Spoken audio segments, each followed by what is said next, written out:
সুপ্রিয় দর্শক মণ্ডলী, ডাক্তার বখতিয়ার কামাল আবারও আপনাদের সামনে হাজির হয়েছে একটি নতুন ভিডিও নিয়ে।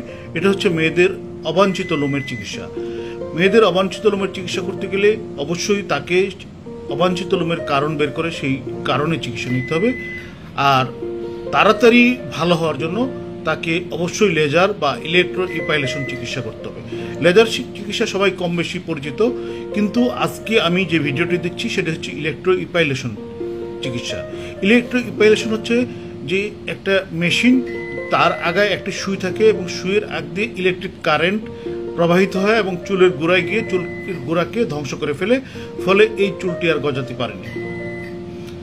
এখন যেটা হচ্ছে যে এই চিকিৎসা শুধুমাত্র মোটা চুলের ক্ষেত্রে কাজ করে, কিন্তু যদি চিকন চুল হয় বা অসংখ্য বা অগণিত চুল হয় তাহলে অবশ্যই লেজার করতে হবে। আর যদি কেউ মনে করে যে আমার 20টা 25টা 30টা বা 50টা লোম আছে, মোটা মোটা লোম, তাহলে ইলেকট্রো ইপাইলেশন চিকিৎসাই সবচেয়ে কার্যকরী চিকিৎসা মেয়েদের অবাঞ্ছিত লোম তোলার জন্য।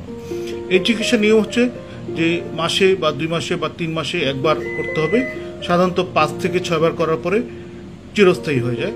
তারপরে হয়তো 2-4টা লোম গজাবে, তখন আবার ইপাইলেশন করতে হবে।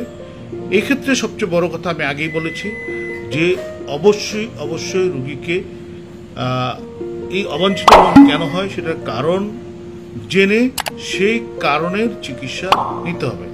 না হলে আপনি লেজার করেন বা ইলেকট্রো ইপাইলেশন করেন, যাই করেন না কেন, আবার লোম হবে। সবাই ভালো থাকবেন, সুস্থ থাকবেন, আমাদের চ্যানেলের সাথে থাকবেন। আর আমাদের যদি ভিডিও ভালো লাগে আমাদের চ্যানেল সাবস্ক্রাইব করবেন। সবাইকে ধন্যবাদ।